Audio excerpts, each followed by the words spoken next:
தேசியவாதிகள் அனைவருக்கும் வணக்கம். இன்று மீண்டும் நம்முடன் திரு கெவின் பால் அவர்கள் இணைஞ்சிருக்காரு. இன்னைக்கு நாங்க ரொம்ப முக்கியமான ஒரு விஷயத்தை பத்தி தான் பார்க்க போறோம். ஸ்ரீலங்கால, பங்களாதேஷ்ல, ஆப்கானிஸ்தான்ல நடந்த விஷயமானது இப்போ நேபாள்ல நடக்க ஆரம்பிச்சிருக்கு. நேபாள்ல ஒரு பெரிய புரட்சி ஒண்ணு ஆரம்பிச்சிருக்கு. ஜெனரேஷன் ஜி சொல்லுவாங்க இல்லையா, ஜென் ஜி, அவங்க ஒரு பெரிய போராட்டத்தை கட்டவிழ்த்து விட்டுருக்காங்க. நிறைய மாற்றங்கள் வேற ஏற்பட்டிருக்கு. அதை பத்தி பார்க்க போறோம். அதை பத்தி பாக்குறதுக்கு முன்னாடி ப்ரோ, நம்ம இன்னொரு முக்கியமான விஷயத்த பத்தி நம்ம இப்போ ஃபர்ஸ்ட் பேசிடலாம். என்னன்னா, இப்போ வைஸ் பிரசிடென்ட்கான எலெக்ஷன் நடந்தது இல்லையா?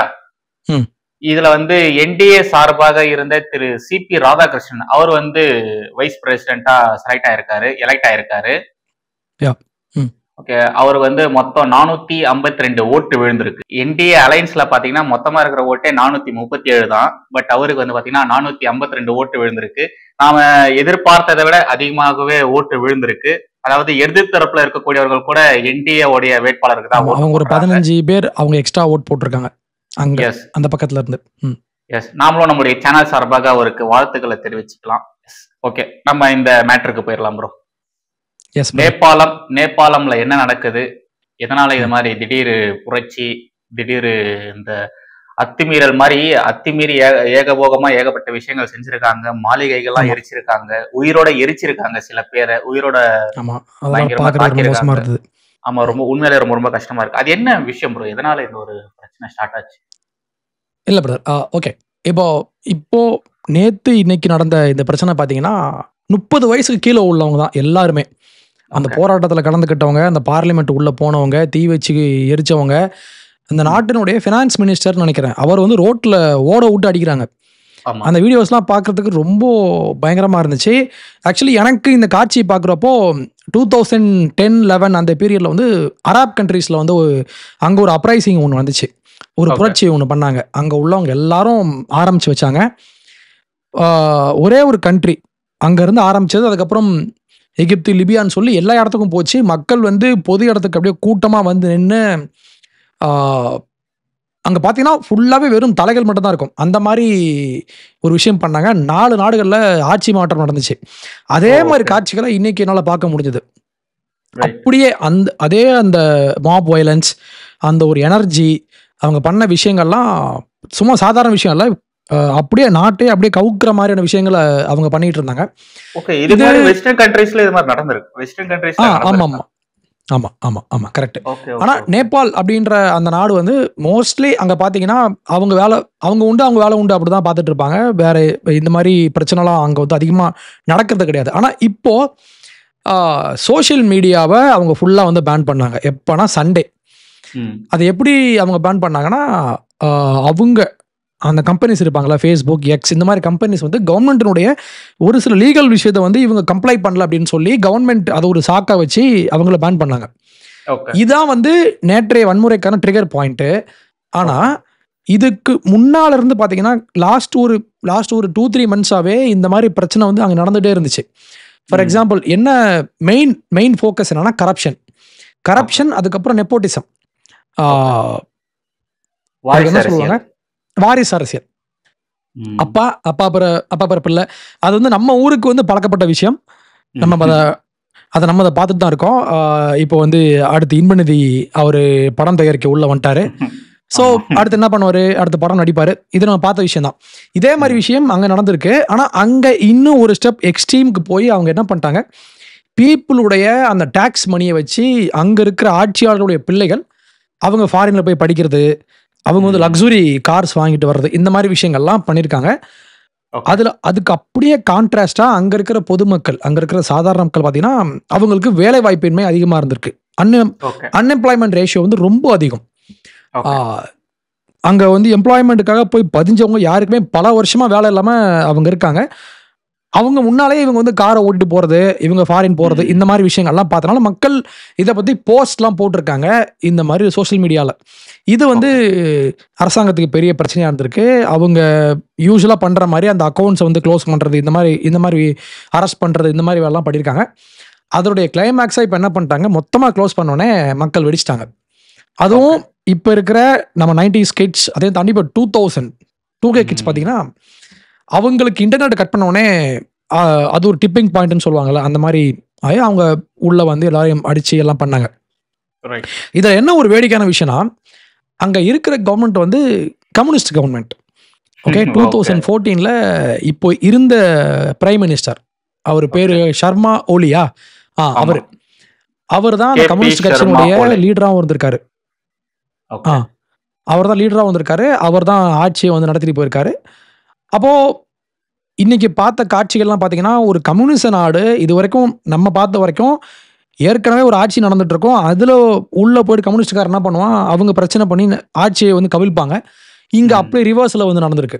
அதையும் தாண்டி ஓகே. நாங்க வந்து ஏழைகளுக்காக நாங்க வந்து பாடுபடுறோம் அப்படின்னு சொல்லிட்டு இருக்கிற இதே கம்யூனிஸ்ட் குரூப் தான் இப்போ அங்க மக்களுடைய காசை எடுத்து அவங்க அபியூஸ் பண்ணாங்க, அதை ஓகே. மிஸ்யூஸ் பண்ணாங்க அப்படின்றது தான் மெயின் குற்றச்சாட்டே. ஓகே. அப்போ கம்யூனிசம் அப்படின்ற ஒரு விஷயம் நான் இன்னொன்று பார்த்தேன் இன்னைக்கு. சரி, இந்த நேபாள் பத்தி நம்ம ஊர்ல உள்ள கம்யூனிஸ்ட் யாராவது பேசினாலும் பார்த்தா யாருமே பேசல. ம். லாஸ்ட் ஒரு 2 days நடந்த இவ்வளோ பெரிய பிரச்சனை இருக்கு. நம்ம ஊர்ல உள்ள எந்த ஒரு கம்யூனிஸ்டுமே, முக்கியமா இவர் நம்ம கேரள முதலமைச்சர், இவங்க சிபிஐ சிபிஎம் அதுல உள்ள யாராவது பேசினாலும் பார்த்தேன், யாருமே பேசல. ஏன்னா ம். பேசினாலும் மாட்டிப்பாங்க. ஏன்னா ரைட். அவங்களுடைய கட்சி இப்போ இங்க இருக்கிற சிபிஐ மாதிரி அங்க communist party of Nepal CPN, அந்த ம். ஊர்ல இருக்கிற அந்த ஊர்ல உள்ள அந்த பார்ட்டியினுடைய பெயர், அந்த கட்சியோட பேர். ஓகே. அப்போ இதை பத்தி நம்ம ஊர்ல உள்ள யாருமே பேசல. அப்போ இதுல வந்து 2 விஷயம். ஒன்று, கம்யூனிச ஆட்சி அப்படின்ற ஒன்று, அதுல இவங்க வந்து மக்களுடைய பணத்தை வந்து இவங்க அபியூஸ் பண்ணியிருக்காங்க. அதனுடைய ஒரு எக்ஸ்ப்ளோஷன் தான் நேத்தும் இன்னைக்கும் நம்ம பார்த்த காட்சிகள். இப்போ அதில் மக்கள் இப்போ வந்து எந்த அளவுக்கு போயிட்டாங்கன்னா, இதனுடைய அவங்களுடைய முன்னாள் பிரைம் மினிஸ்டர் அவங்க வீட்டுக்கு போய் தீ வச்சு அவங்க ஒய்ஃப் தீயில கருகி அவங்க இறந்து, அந்த ம். காட்சிகள்லாம் ரொம்ப கொடூரமாக இருந்துச்சு, பார்க்கவே முடியல. ஆஹ் ஆமாம், இந்த மாப் வயலன்ஸை வந்து நம்ம நியாயப்படுத்த முடியாது. அட் த சேம் டைம் இது வந்து ஏன் வந்துச்சு அப்படின்னு நம்ம பார்க்கணும். இது வந்து பல ரைட். பல மாசமா அப்படியே உள்ள வந்து புகஞ்சுக்கிட்டே இருந்த விஷயம். அது நேத்து வந்து வெடிச்சிருக்கு, அப்படி தான் நம்ம பார்க்கணும். இதுல இன்னொரு விஷயம் என்னன்னு பாத்தீங்கன்னா, இங்க நிறைய விசித்திரமான கொலாபரேஷன் வந்து நம்ம இந்தியால இருக்கும். அதாவது ம், இங்க வந்து உலகத்துல வேற எங்கேயுமே பாத்தீங்கன்னா கிறிஸ்டியன்ஸும் முஸ்லிம்ஸும் ஒன்னாவே இருக்க மாட்டாங்க. பட் ம். நம்ம நாட்டுல பாத்தீங்கன்னா கிறிஸ்டியன்ஸும் முஸ்லிம்ஸும் பயங்கர ஒற்றுமையா இருப்பாங்க. ஆமா. அதே மாதிரி மற்ற நாடுகள்ல கம்யூனிஸ்டும் முஸ்லிம்ஸும் ஒன்னா இருக்க மாட்டாங்க. பட் இங்க பாத்தீங்கன்னா முஸ்லிம்ஸும் கம்யூனிஸ்டும் பயங்கர ஒற்றுமையா இருப்பாங்க. நீங்க ஆமா. சொன்ன மாதிரிதான் இந்த கம்யூனிஸ்டுகள் யாரும் கருத்துக்கள் தெரிவிக்கல அப்படின்ற மாதிரி சொல்லியிருந்தீங்க இல்லையா? அண்ட் ஆல்சோ ம், இங்க இருக்கக்கூடிய அந்த மீடியா பர்சன்ஸ், முஸ்லிம் மீடியா ம். பர்சன்ஸ் நிறைய பேர் இங்க இருக்காங்க. இந்த ராணா ஆயூப், முகமது ரணாய். ஜுபைர், ஹால்ட், ஸ்க்ரோல், ஸ்குவிண்ட் இத மாதிரி இருக்கக்கூடிய அந்த லெஃப்ட் ஐடியாலஜி இருக்கக்கூடிய மீடியாக்கள்லாம் பாத்தீங்கன்னா, ம், நீங்க சொன்ன எல்லா விஷயத்தையுமே சொல்றாங்க. பட் அங்க வந்து நடக்கிறது கம்யூனிஸ்ட் ஆட்சி. அங்க ம். வந்து இது மாதிரியான கரப்ஷன்ஸ் எல்லாம் நடந்திருக்கு. கம்யூனிஸ்ட் ஆட்சியின் கீழே தான் இது மாதிரிலாம் நடந்திருக்கு அப்படின்ற மாதிரியான விஷயத்த வந்து சொல்லவே இல்லை. பேசல. கம்யூனிசம் அப்படின்ற ஒரு விஷயத்த மட்டும் இவங்க அழகா ஸ்கிப் பண்ணிட்டு, இன்னைக்கு இந்த இந்த நாட்டுல நடந்திருக்கு, நாளைக்கு நம்ம நாட்டுல நடக்கும். அதாவது இவங்க ரொம்ப ஆமா. நாளாவே வந்து பாத்தீங்கன்னா எதிர்பார்த்துட்டே இருக்காங்க. இந்தியாவிலேயே இது மாதிரியான ஒரு விஷயம் நடக்கணும் அப்படின்ற மாதிரி எதிர்பார்த்துட்டே இருக்காங்க. ஏன்னா இதுக்கு முன்னாடி நம்ம ஸ்ரீலங்கால பார்த்தோம். ம். ஒரு பெரிய ஒரு டிசாஸ்டர் ஒண்ணு நடந்தது. ஸ்ரீலங்காவை தொடர்ந்து வந்து பங்களாதேஷ். ஸ்ரீலங்கால வந்து 2022ல நடந்தது. ஆமா. அங்க என்ன நடந்ததோ அதே மாதிரி 2024ல பங்களாதேஷ்ல மாணவர்கள் புரட்சி, இந்த ரிசர்வேஷனு, கரெக்ட். வேலை வாய்ப்பு இத மாதிரியான விஷயத்தெல்லாம் சொல்லிதான் அவங்க அந்த ஒரு புரட்சியை ஆரம்பிச்சாங்க. பட் அந்த ஒரு ம். போராட்டம் வந்து என்ன மாதிரி எப்படி போச்சு, என்ன மாதிரி அவங்க கொண்டு போனாங்க, எப்படி அங்க ஒரு ஃபண்டமெண்டலிஸ்ட் இந்த அடிப்படைவாதிகள் எப்படி உள்ள வந்து அந்த நாட்டையே ஒட்டுமொத்தமா ஆக்குபேட் பண்ணாங்க அப்படின்றதெல்லாம் நம்ம பார்த்தோம். ம். அதே மாதிரி ஆப்கானிஸ்தான்ல இதே தான் நடந்தது இல்லையா? தாலிபான்ஸ் இதே மாதிரி ஆமா, தான் பண்ணாங்க. தாலிபான்ஸ். ஒரு பெரிய புரட்சியை பண்றோம்னு சொல்லிட்டு அப்படி ஒன்று பண்ணாங்க. நம்மளுடைய நெய்பர் கண்ட்ரீஸா இருக்கக்கூடிய இவங்க எல்லா இடத்துலயுமே இது மாதிரி ஒரு பெரிய அடி வந்து நடந்திருக்கு. ஆப்கானிஸ்தான் நெய்பர் கண்ட்ரி தான். ஏன்னா நம்ம ஒரு சின்ன பார்ட்டை வந்து நம்ம வந்து ஷேர் பண்றோம், நம்மளுடைய ஆமா. பார்டரை வந்து ஷேர் பண்றோம். கரெக்ட். பாகிஸ்தான்லயும் இதே மாதிரி தான் நடந்திருக்கு. அப்புறம் ஸ்ரீலங்கால நடந்து முடிஞ்சு போச்சு. இப்ப நேபாள்ல ஆரம்பிச்சிருக்கு. அப்புறமா இந்த பூட்டான், மியான்மர் இங்கெல்லாம் பாத்தீங்கன்னா எப்படிப்பட்ட ராணுவ ஆட்சி அப்படின்றது நமக்கு நல்லாவே தெரியும். அதுவும் ஆமா. ம். மியான்மர்லாம் ஒரு ரொம்ப எக்ஸ்ட்ரீம் அங்க. ஆமா. அங்கெல்லாம் என்னெல்லாம் நடந்திருக்கு அப்படின்றத பார்த்திருக்கோம். பட் இப்போ இந்த இடத்துல நான் வந்து இந்தியா பத்தியா செம சேஃபா இருக்கு, இந்தியா கெத்து அப்படின்ற மாதிரி நம்ம சொல்லவே கூடாது. நம்ம வந்து ம். இவங்க அந்த நாட்டுல நடக்கிறதா நம்ம அப்சர்வ் பண்ணணும். அங்க நடந்த தப்பு வந்து நாம இங்க திருத்திக்க பார்க்கணும். அங்க நடந்த ஒரு விஷயம் இங்க டிரான்ஸ்பர் ஆகாம நம்ம பார்த்துக்கணும். ஏன்னா கரெக்ட். பங்களாதேஷ்ல நடந்தது அப்படியே அஸ்ஸாம்ல நடக்க ஆரம்பிச்சது. இப்போ ஒரு ம். ஒரு 1 வீக் ஆமா. முன்னாடி அஸ்ஸாம்ல பாத்தீங்கன்னா அப்படி ஒரு ஒரு பெரிய விஷயம் ஒண்ணு நடந்தது. ஒரு பெரிய ப்ரொடெஸ்ட் ஒண்ணு பண்ணாங்க. ம். இதுவும் இதேதான் ஸ்டூடெண்ட்ஸ், இந்த வேலை தேடுறவங்க, இந்த யங்ஸ்டர்ஸ் இருப்பாங்க இல்லையா? இந்த 20 25 26 ஏஜுக்குள்ள இருக்கிறவங்க இவங்களாம் ஒரு பெரிய விஷயத்த அங்க பண்ணியிருந்தாங்க. கரெக்டா பாருங்களேன், இந்த வருஷம் இருக்கு இல்லையா, இது 1 இயர் கம்ப்ளீட் ஆகுது. பங்களாதேஷ் இந்த முகமது யூனஸ் அங்க தலைமை பதவிக்கு வந்தாரு. அவர் 1 இயர் கம்ப்ளீட் பண்றாரு. கரெக்டா இந்த நாள்ல நேபாளம்ல இது மாதிரி ஒரு விஷயம். இப்போ நேபாளம் ஒரு ஹிந்து நாடு. உலகத்திலேயே ஒரே ஒரு ஹிந்து நாடுன்னா அது நேபாள் மட்டும்தான். அபிஷியலா பாத்தீங்கன்னா நேபாள் மட்டும்தான். அந்த நேபாள்ல கம்யூனிஸ்ட் ஆட்சி தான் நடந்துட்டு இருந்தது. அண்ட் ஆல்சோ இவர் இருந்தார் இல்லையா, அந்த கே.பி. சர்மா ஓலே, அவர் பாத்தீங்கன்னா ஆன்டி ஹிந்து, சாரி ஆன்டி ஹிந்துன்னு சொல்லக்கூடாது, ஆன்டி இந்தியா. கரெக்ட், ஆன்டி ஹிந்துன்னு கூட சொல்லலாம். ஏன்னா அவர் கம்யூனிஸ்ட் பார்ட்டில இருந்து அவர் பேசின ஒரு சில விஷயங்கள் அப்படிதான் பேசி வச்சிருக்காரு. ஓகே, இவர் தொடர்ந்து இந்தியன் கவர்மெண்ட் அகைன்ஸ்டா, இன்ஃபேக்ட் நம்ம இந்த கோவிட்லாம் வந்தது பாத்தீங்களா, அந்த நேரத்துல நேபாளம்ல அதிகமா கோவிட் எண்ணிக்கை அதிகமா இருக்கிறதுக்கு காரணம் இந்தியா தான், இந்தியன் மாதிரி சொல்லிட்டு இருந்தாரு. சைனா ஃபேவரா போயிருக்காரு. ஸ்ரீலங்காவும் அதே மாதிரிதான், சைனா ஃபேவரா இருக்கக்கூடிய ஒரு கண்ட்ரி தான். மியான்மர், பூட்டான் இங்க சீனாவுடைய ஆதிக்கம் வரணும் இருக்கணும் அப்படின்ற மாதிரி சீனா நிறைய ட்ரை பண்ணாங்க. இப்ப நேபாளம் பாத்தீங்கன்னா அங்க இருக்கிற பிரதமரே சைனாக்கு சப்போர்ட் பண்ற மாதிரிதான் இருந்தாரு. இப்ப இது எல்லாமே இப்ப நடக்கிற இந்த விஷயம் எல்லாம் பாத்தீங்கன்னா எல்லாமே ஸ்கிரிப்டடு. நீங்க நடந்த இந்த விஷயத்தெல்லாம் பாத்தீங்கன்னா ஒன்னொன்னும் நடக்கிற விஷயம் எல்லாமே ஒரே மாதிரிதான் இருக்கு, ஒரே பேட்டர்ன் இவங்க ஃபாலோ பண்றாங்க அப்படின்ற மாதிரிலாம் இப்ப நிறைய பேர் பேச ஆரம்பிச்சிருக்காங்க. இது எப்படி நம்ம நாட்டுல பிரதிபலிக்க போகுது, இவங்க என்ன பண்ண போறாங்கன்னு தெரியல ப்ரோ. இது கம்யூனிசம், இதை பத்தி கொஞ்சம் சொல்லுங்க ப்ரோ. அவங்க ஆட்சி எப்படி கொடுத்திருந்தாங்க, ஒழுங்கான முறையில அவங்க ஃபர்ஸ்ட் எலெக்ட் ஆனாங்களா, இல்ல சர்வாதிகாரத்துல அவங்க வந்தாங்களா? அவங்க ஏன்னா அவர் தேடி பார்த்த வரைக்கும் அவர் தான் ரொம்ப வருஷமா பிரதமராகவே இருக்காரு போல இருக்கு. ஆமா ஆமா, அவர் 2014 பிரைம் மினிஸ்டரா வந்தாருன்னு நினைக்கிறேன். 14 நினைக்கிறேன், 14ல இருந்தே அவர் தான் பிரைம் மினிஸ்டரா இருக்காரு. மக்கள் அவங்க தான் அவர் எலெக்ட் பண்ணி கொண்டு வந்திருக்காங்க. ஆனா வந்ததுக்கு அப்புறம் உள்ள பண்ண வேலைகள் பாத்தீங்கன்னா இவங்க யூஸ்வலா கம்யூனிஸ்ட் பண்ற வேலை தான். என்ன வேலை பண்ணுவாங்க, உள்ள இருக்கிற மக்களை வச்சு நாட்டை பலி கொடுப்பாங்க. இப்போ நீங்க சொன்ன விஷயம் தான், சைனாக்கு அப்படியே கம்ப்ளீட் சப்போர்ட். இப்போ சைனா எப்படி ஆப்ரேட் ஆவானா, யூஸ்வலா அவங்க அவங்க ஒரு எக்ஸ்பான்ஷனிஸ்ட் மைண்டு கொண்டவங்க. அவங்க பக்கத்துல உள்ள எல்லாரையும் அவங்க எடுத்துக்கணும் அப்படின்னு நினைக்கிற ஒரு மைண்டு உள்ளதான் கம்யூனிஸ்ட் கண்ட்ரி சைனா. முக்கியமா ஸ்ரீலங்காவா இருக்கட்டும், பாகிஸ்தானா இருக்கட்டும், பங்களாதேஷா இருக்கட்டும், இந்த மாதிரி பக்கத்துல உள்ள எல்லா நாடுகளையும் அவங்க பக்கம் இருக்கிற வேலையை அவங்க பண்ணிட்டு இருக்காங்க. அதுக்கு முக்கியமான ஒரு காரணம் என்னன்னா, இவங்க யாருமே இந்தியா கூட சேர்ந்துடக்கூடாது. ஏன்னா இது ஒரு எக்கனாமிக்கலி அவங்களுக்கும் நமக்கும் ஒரு போட்டி உண்டுல, யாரு பெரிய வல்லரசு அப்படின்ற அந்த ஒரு போட்டி உண்டு. அந்த போட்டியில எப்பவுமே சீனா இந்தியாவை ஒரு வில்ல மாதிரி தான் பார்ப்பாங்க. அதாவது வெளியே பார்க்கறதுக்கு அங்குள்ள பிரைம் மினிஸ்டர் ஜி ஜின்பிங் அவர் இங்க வருவாரு, பேசுவாரு. ஆனா மேம்போக்கா அப்படி இருந்தாலும் உள்ளுக்குள்ள அவங்களுக்கு அந்த ஒரு விஷம் இருந்துட்டே இருக்கும். அப்ப என்ன பண்ணுவாங்க, காலகாலமா அவங்க ஸ்ரீலங்காவுக்கு நிறைய லோன்லாம் கொடுத்துருக்காங்க. ஸ்ரீலங்கன் கவர்மெண்ட்டுக்கே சைனா நிறைய லோன் கொடுத்ததாக நம்ம பார்த்தோம் இல்லையா. அந்த கொலாப்ஸ் வந்தப்போ இதெல்லாம் வெளியே வந்துச்சு. இப்போ 2 இயர்ஸ்க்கு முன்னால் நடந்த அந்த எக்கனாமிக் கொலாப்ஸ் அப்போ இவங்க எவ்வளவு லோன் கொடுத்தாங்க, எவ்வளவு வாங்கினாங்கன்ற மாதிரி எல்லா விஷயம் வெளியே வந்துச்சு. அப்போ சைனாவுடைய யூசுவல் பாலிடிக்ஸ் இது இப்போ நேபாள் அதுக்கு பலியாகி கம்ப்ளீட்டா அவங்களுக்கு ஆதரவாக போயிருக்காங்க. பல விஷயங்கள்ல அவங்க கூட பிசினஸ் பண்றது, எக்கனாமிக்கல் விஷயங்கள்ல இந்தியாவுக்கு எதிராக சீனா எதெல்லாம் பண்றாங்களோ அதை இவங்க ஆதரிப்பாங்க நேபாள் கவர்மெண்ட். அந்த மாதிரி பல விஷயங்கள் பண்ணிட்டு இருந்தாங்க. நீங்க இந்த ஒரு பேர்ல் லைன் சொல்லிட்டு ஏதோ ஒரு முத்துமணி மாலை சொல்லிட்டு சம்திங் ஏதோ ஒன்று எக்கனாமிக்கல் காரிடார் மாதிரி ஒரு விஷயத்த பிளான் பண்ணி வச்சிருந்தாங்க சைனா. ஸோ அதோட செயின் லிங்க் பாத்தீங்கன்னா நேபாள் இருந்து பாகிஸ்தான், ஆப்கானிஸ்தான் சொல்லிட்டு, அதாவது நம்மள ஃபுல்லா கவர் பண்ற மாதிரி நமக்கு ஒரு பெரிய ஒரு த்ரெட் அண்ட் ஃபேக்டா பாத்தீங்கன்னா அது இருந்தது அவங்களுடைய பிளான். பட் அது இவ்வளவு நாளா நடக்காம நம்ம பாத்துக்கிட்டே இருந்தோம். இப்போ அங்க ஒரு முக்கியமான ஒரு இடத்துல இருக்கக்கூடிய நேபாளம் பாத்தீங்கன்னா இப்போ இத மாதிரி ஆனதுனால ஒரு பெரிய வீழ்ச்சியை சந்திச்சிருக்கு. இதை எப்படி நம்மளுடைய உள்துறை எப்படி இந்த ஒரு விஷயத்த பார்க்க போறாங்க, வெளியுறவுத்துறை இந்த ஒரு விஷயத்தை எப்படி ஹேண்டில் பண்ண போறாங்கன்னு தெரியல. ஆனா இப்போ வரைக்கும் யூஎஸ்ல இருந்தும் நம்ம கிட்ட இருந்த ஒரு அபிஷியல் ஸ்டேட்மெண்ட் தான் வரலன்னு நினைக்கிறேன். இப்போ வரைக்கும் வரல இல்லையா, வரல. ஆனா இப்போ இங்க இருக்கிற ஆட்களை பத்தி முக்கியமா நம்ம பேசணும்ல, ராணா ஆயூப் அவங்க ஒரு கருத்து ஒன்று சொல்றாங்க. இன்னைக்கு சாயங்காலம் 4:30 மணிக்கு அவங்க ஒரு ட்வீட் ஒன்று போட்டாங்க.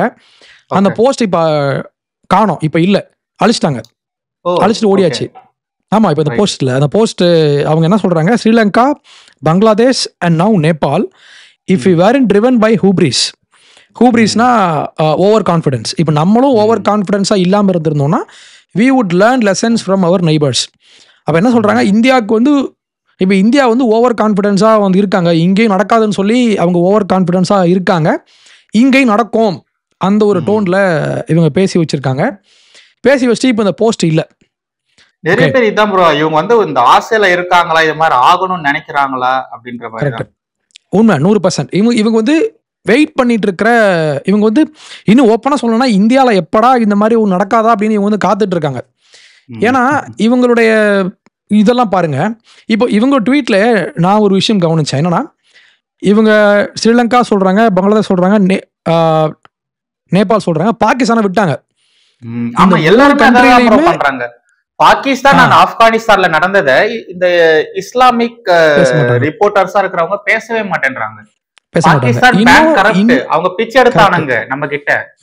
ஆமா, இதுல இன்னும் ஒரு படி மேல போய் ஸ்ரீலங்காவோடவும் மோசமான எக்கனாமிக் கொலாப்ஸ்க்கு போனாங்க பாகிஸ்தான். அதையும் தாண்டி இன்னொன்னு, இவங்க ஸ்ரீலங்கால இல்லாத ஒரு விஷயம் நடந்துச்சு. என்னன்னா, பாகிஸ்தான்ல வந்து இது உங்களுக்கு தெரியும்ல, ராணுவம் தான் அங்க வந்து அரசாங்கத்தோடவும் பவர்ஃபுல். ராணுவம் வந்து கவர்மெண்ட்டை வந்து அதிகாரம் போட்டுருப்பாங்க, ஆர்டர் போட்டிருப்பாங்க. இப்போ என்ன ஆச்சு, இவர் இம்ரான் கான் என்ன பண்ணாரு, அவர் ஒரு சில ஆஃபீஸர்ஸ் வந்து ராணுவத்துக்கு அப்பாயிண்ட் பண்ணாரு அவருக்கு ஃபேவரா. உடனே என்ன பண்ணாங்க, அங்க இருக்கிற அந்த அந்த ஆர்மி வந்து அலர்ட் ஆயிட்டாங்க. அவங்க என்ன பண்ணாங்க, நீ வந்து உனக்கு ஆதரவா ஆளுங்களை போட்டனா நான் வந்து உனக்கு கொடுக்குற ஆதரவை வந்து வாபஸ் வாங்கிடுவேன்னு சொல்லி அவங்க பேக் அடிச்சிட்டாங்க.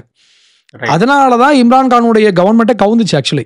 ஆமா இல்லையா? அப்போ ராணுவம், அவர் கூட இருந்த கூட்டணி கட்சிகள், அங்கிருந்த எக்கானமி, இந்த மாதிரி அதுவும் பார்த்தீங்கன்னா அங்கே எக்கனாமிக் கொலாப்ஸ் வந்து இன்ஃப்ளேஷன் பயங்கரமா போச்சு. அப்படியே கொலாப்ஸ், எக்கானமி அப்படியே படுத்துச்சு அங்க. அப்போ இந்த மாதிரி இம்ரான் கானுக்கு முன்னாடி ஒருத்தர் இருந்தார் இல்லையா, அவர் வந்து ராணுவ தளபதி தானே, பர்வேஸ் முஷரஃப். அவர் இறந்துட்டாரு இப்போ. அவர் வந்து ஆயுள் தண்டனை, சாரி, இந்த தூக்கு தண்டனை எல்லாம் கொடுத்திருந்தாங்களே அவருக்கு. பட் அது கடைசி வரைக்கும் அவருக்கு நிறைவேற்றவே இல்லை. ஆமா, அவர் நேச்சுரலா வந்து இறந்து போனாரு. ஆமா ஆமா, அந்த காலத்துல இருந்தா இவங்க ஒரு ஸ்டேபிளான ஒரு கவர்மெண்டே கிடையாது இவங்க. ஏன்னா ராணுவ அதிகாரி தான் அங்க வந்து பிரைம் மினிஸ்டர் ஆகிற அளவுக்கு அங்க வந்து இன்ஃப்ளூயன்ஸ் உண்டு. ஆமா, இப்போ ஆப்கானிஸ்தான்ல வந்து பைடனுடைய ஆட்சி காலத்துல, இப்போ ஒரு 3 இயர்ஸ்க்கு முன்னால இவங்க தாலிபான் வந்த உடனே அங்க ஃபிளைட்லலாம் மக்கள் அவங்க தப்பிச்சு ஓடுறதுக்கு என்னெல்லாம் பண்ணாங்க, நம்ம அதை பார்த்தோம்ல. அப்போ இந்த மாதிரி விஷயங்களை இங்க உள்ள ஜேர்னலிஸ்ட் அப்படின்றவங்க பேசவே மாட்டாங்க. அது பெரிய ஒரு விஷயம் நமக்கு. ஏன்னா இப்போ இந்த ராணா ஆயூப் மாதிரியான ஆட்கள் வந்து டைம் மேகசின், அதுக்கப்புறம் நோபல் பிரைஸ், இந்த மாதிரி பெரிய பெரிய விஷயத்துலலாம் போய் பேசுற அளவுக்கு பெரிய ஆள் இவங்க. அங்கெல்லாம் இவங்களுக்கு வந்து இன்ஃப்ளூயன்ஸ் உண்டு. ஆனா உள்நாட்டில் பார்த்தீங்கன்னா எப்பவுமே நம்ம இங்க இருக்கிற உள்நாட்டு விஷயங்கள்ல இவங்க வந்து கலவரத்தை தூண்டுற மாதிரி தான் பேசிட்டே இருப்பாங்க எப்பவுமே. அது எல்லா விஷயத்துலயும் சரி, நிறைய விஷயத்துல நம்ம வந்து கவனிச்சிருப்போம். எப்பெல்லாம் நாட்டுக்கு எதிராக ஒரு விஷயம் நடக்குதோ இவங்க என்ன பண்ணுவாங்க, நாட்டுக்கு ஆதரவாக பேச மாட்டாங்க. முக்கியமாக இந்த பகல்காம் அட்டாக் நடந்துச்சு அப்பயும் சரி, இவங்க வந்து இந்தியாவை தான் பிளேம் பண்ணாங்க. இங்கே வந்து செக்யூரிட்டி லேப்ஸ் இருந்துச்சு, அப்படி கொண்டு வந்துட்டாங்க. டெரரிசமை இவங்க வந்து எப்பவுமே அது ஒரு மறைமுகமா அந்த ஆதரவு அவங்களுக்கு உண்டு. இங்க அப்போசிஷன் பார்ட்டி எப்படி நடந்துக்குமோ அத மாதிரி இங்க இருக்கிற மீடியா பர்சன்ஸ் நடந்துக்கிறாங்க. ஆமா, கரெக்ட் கரெக்ட். இப்போ இங்க இருக்கிற காங்கிரஸும் சரி, இந்த பக்கம் இருக்கிற இது மீடியா பர்சன் சரி, இவங்க 2 பேருமே ஆல்மோஸ்ட் சேம் ஐடியாலஜி கொண்டவங்க தான். அதனால என்ன ஆகும், இவங்க வந்து ஒரு சார்பை தான் எப்பவுமே பேசிட்டு இருக்காங்க. இன்னைக்கு இவங்க போட்ட போஸ்ட்டுமே அந்த மாதிரி தான் வந்து இருந்துச்சு. இப்போ அந்த போஸ்டே இல்லை, அவங்க அழிச்சிட்டு போயிட்டாங்க. அப்போ அவங்களுக்கே தெரிஞ்சிருக்கு இது வந்து பிரச்சனையான ஒரு விஷயம் தெரிஞ்சிருக்கு. அவங்களோட இன்டென்ஷனே இதானே, உள்ள வந்து எப்படா நம்ம வந்து தூண்டி விடலாம் அப்படின்னு சொல்லி. ஏன்னா இது வந்து நடந்திருக்கு எப்பனா, இப்போ நம்மளோட நெய்பர் கண்ட்ரி பார்த்தீங்கன்னா 5 நாடுகள், ஸ்ரீலங்கா, பாகிஸ்தான், ஆப்கானிஸ்தான், இப்போ நேபாள். அப்போ இந்த மாதிரி எல்லா நாடுகளுமே இந்த மாதிரி எக்கனாமிக்கல் விஷயங்களை அவங்க ஒரு ஆட்சி மாற்றம், ஒரு ஸ்டெபிலிட்டி இல்லாத ஒரு அதிகாரம், இது மாதிரி விஷயங்களை ஃபேஸ் பண்ணுறப்போ அது இந்தியாவிற்கு பரவுறதுக்கான வாய்ப்பு இருக்குது. நம்ம இல்லைன்னு சொல்ல, நீங்கள் அப்போ சொன்னீங்களே அது உண்மைதான். ஆனால் அங்கே மாதிரி பார்லிமெண்ட்டுக்கு போய் தீ வைக்கிறது, மினிஸ்டர் வந்து ரோட்ல ஓட விட்டு அடிக்கிறது, அவங்க வீட்டில் தீ வைக்கிறது, இந்த மாதிரி விஷயம் இந்தியாவில் நடக்கும் நீங்க நினைக்கிறீங்களா? கண்டிப்பா கிடையாது. ஆனா நான் சொல்றது நேஷன் வைடு சொல்றேன். Right right. இப்ப நடக்கிறதுக்கு சான்ஸே கிடையாது. ஆமா, நான் சொல்றது இன்னைக்கு இருக்கிற கரண்ட் பொலிட்டிக்கல் சிச்சுவேஷன்ல இந்தியா வந்து is more stable then any other countries in the world. ஆமா, ஏன்னா இவங்க இப்படி நினைக்கிறாங்கன்னு வச்சுக்கோங்களேன். இப்போ ஃபார் எக்ஸாம்பிள் ராணா ஆயூப்போட ட்வீட்டே உதாரணம். அவங்களுடைய ஆசை அது, அதை அவங்க வெளிப்படுத்திட்ட உடனே அதோட பேக் ஃபயர் அவங்க பாத்துட்டாங்க. அதுக்கு அந்த விஷயத்த பத்தி நான் உங்களுக்கு பின்னாடி சொல்றேன். இத மாதிரி ஒரு விஷயம் நடந்த உடனே பாருங்களேன், அவங்க டெலீட் பண்ணிட்டாங்க. ஏன்னா அந்த அளவு இங்க வந்து நம்மளுடைய இன்டர்னல் ஆகட்டும் சரி, எக்ஸ்டர்னல் ஆகட்டும் சரி, இங்க கூடிய இந்த பர்சன்ஸ் எல்லாம் பயங்கர ஸ்ட்ராங்கா இருக்காங்க. நம்ம ஏற்கனவே பேசினதுதான், எல்லாருமே மானிட்டர் பண்ணிட்டே தான் இருப்பாங்க. எவன் எப்படி எப்படி இருக்கான் அப்படின்றத மானிட்டர் பண்ணிட்டே தான் இருப்பாங்க. அதுவும் முக்கியமா இது மாதிரி நெய்பர்ஹுட்ல வந்து இது மாதிரி ஒரு பிரச்சனை வரும்பொழுது கண்டிப்பா இங்க இருக்கக்கூடிய அந்த ஆன்டி நேஷனலிஸ்ட் மைண்ட் செட் இருக்கிறவங்களுடைய ஆக்டிவிட்டிஸ நல்லா பயங்கரமா மைன்யூட்டா நோட் பண்ணிட்டே தான் இருப்பாங்க. இவங்க ஏதாச்சும் வாட்ஸ்அப்ல குரூப் கிரியேட் பண்றது, டெலிகிராம்ல குரூப் கிரியேட் பண்றது, அங்க ஏதாச்சும் ஒரு விஷயத்த பேசுறது அப்படின்ற மாதிரி பண்ணாங்கன்னா உடனே எடுத்துருவாங்க. எடுத்து பட் அதையும் இங்க வேற மாதிரி பரப்புறதுக்கு ஆள் இருப்பாங்க. பட் அது என்னதான் அவங்க அப்படி பண்ணாலும் கவர்மெண்ட் வந்து ஸ்ட்ராங்கா இருக்கு. இவங்க நினைக்கிற விஷயத்த இங்க பண்றதுக்கு முடியவே முடியாது. கரெக்ட். எப்பவுமே இப்ப இந்தியாவை பொறுத்த வரைக்கும் நமக்கு வந்து இன்டர்னல் செக்யூரிட்டி அப்படின்றது ரொம்ப ரொம்ப முக்கியம். ஏன்னா இன்டர்னலி நம்ம வந்து கொலாப்ஸ் ஆனதா எல்லாம் முடிஞ்சு போயிடும். இப்போ வந்து வெளியே இருந்து ஒரு அட்டாக் வரதையோட மோசம் என்னன்னா உள்ள இருந்து அடிக்கிறது. அப்போ இந்த மாதிரி ஆட்கள் என்ன பண்றாங்க, உள்ள இருந்து நம்மளை வந்து வீக் பண்றதுக்கான வேலையை பண்ணிட்டு இருக்காங்க. இப்போ இந்தியாவில் இருக்கிற ஏதாவது ஒரு பிரச்சனையை வந்து ஊதி பெருசாக்கி அது ஒரு இன்டர்நேஷனல் அட்டென்ஷனுக்கு வந்து கொண்டு வந்து, ஆனால் அது ஒரு நான் இஷ்யூ, ஓகேவா, அந்த மாதிரி தான் இவங்க பண்ணுவாங்க. இப்போ இந்தியாவிலையும் இந்த மாதிரி உள்ள இருக்கிற ஏதாவது ஒரு பிரச்சனை, ஏதாவது ஒரு அட்மினிஸ்ட்ரேட்டிவ் இஷ்யூ, இப்போ இந்த ராகுல் காந்தி அவர் கொண்டு வரார் இல்லையா, இது மாதிரி ஓட்டு இஷ்யூ, இந்த மாதிரி ஏதாவது ஒரு சின்ன சின்ன இஷ்யூ கொண்டு வந்து அதை பெருசுப்படுத்தி இது வந்து நாட்டினுடைய ஹோல் இஷ்யூவா மாத்துவாங்க. இவங்க ஒரு சின்ன ஒரு எக்ஸாம்பிள் பெருசாக்குவாங்க. ஆமா, அதுக்கு ஒரு சின்ன எக்ஸாம்பிள் சொல்லணும்னா, கர்நாடகால இந்த புர்கா பேன் பண்ணாங்க இல்லையா, கரெக்ட். அந்த நேரத்துல இந்தியா முழுக்க ஒரு பெரிய ஒரு அண்ட்ரஸ்ட் சிச்சுவேஷன் உருவாச்சு. பயங்கரமா போராட்டம், ஆர்ப்பாட்டம், கர்நாடகாலாம் பத்தி எரிஞ்சது. நீங்க பாத்துருப்பீங்க. அதுக்கப்புறம் சிஏஏ அந்த ப்ரொடெஸ்ட். ஆமா, சிஏஏ ப்ரொடெஸ்ட். அதுக்கப்புறம் இன்னொன்னு கூட நடந்தது ப்ரோ, நுபுர் சர்மா இஷ்யூ. ஆமா ஆமா, ரிலீஜியஸா கொண்டு போனாங்களே. ஆமா, ரிலீஜியஸா கொண்டு போயிட்டாங்க அந்த ஒரு விஷயம். புர்கா விஷயமாகட்டும் சரி, நுபுர் சர்மா இஷ்யூ ஆகட்டும் சரி, இது எல்லாமே அப்படியே ஒரு ரிலீஜியஸ் பேஸ்டா கொண்டு போயிட்டாங்க. பட் நம்ம இன்னொரு விஷயத்தையும் நம்ம இங்க பாக்கணும். இப்போ இந்த ஸ்ரீலங்கால, பங்களாதேஷ்ல உருவான மாதிரியே பாத்தீங்கன்னா இந்தியாவுக்குள்ள இருக்கக்கூடிய ஒரு ஸ்டேட்ல வந்து நடந்திருக்கு. அதாவது ஸ்டேட்டுக்குள்ள ஒரு பிரச்சனை நடந்திருக்கு. ஸ்டேட் கரப்ட் ஆகுற நிலைமைக்கு போயிருக்கு. எப்போ உங்களுக்கு ரொம்ப பிடிச்ச இந்த கம்யூனிஸ்ட் சித்தாந்தம் இருக்கக்கூடிய கேரளா வந்து பேங்க் கரப்ட். கர்நாடகாவும் அதேதான். காங்கிரஸ் உடைய ஆட்சி நடக்கக்கூடிய கர்நாடகா வந்து பாத்தீங்கன்னா டோட்டல் வாஷ் அவுட். தமிழ்நாடும் கிட்டத்தட்ட அந்த ஒரு சிச்சுவேஷன்ல இருந்தது. பட் கடவுளோட ஆசீர்வாதமோ என்னன்னு தெரியல. பட் தமிழ்நாடு வந்து அந்த ஒரு விஷயத்துல இருந்து தப்பிச்சிடுச்சு. ஆனா பட் தமிழ்நாடு பெரிய கடங்கார மாநிலமா தான் இருக்கு. இந்தியாலே நம்பர் 1 கடங்கார மாநிலமா தமிழ்நாடு இருக்கு. ஆனாலும் பாருங்க, இந்த 24-25 இந்த ஜிஎஸ்டி இருக்கு இல்லையா, இதுல வந்து நம்ம தமிழ்நாடு வந்து பயங்கரமா கான்ட்ரிபியூட் பண்ணிருக்கு. ஃபர்ஸ்ட் மகாராஷ்டிரா, செகண்ட் வந்து நம்ம தமிழ்நாடு இருக்கு.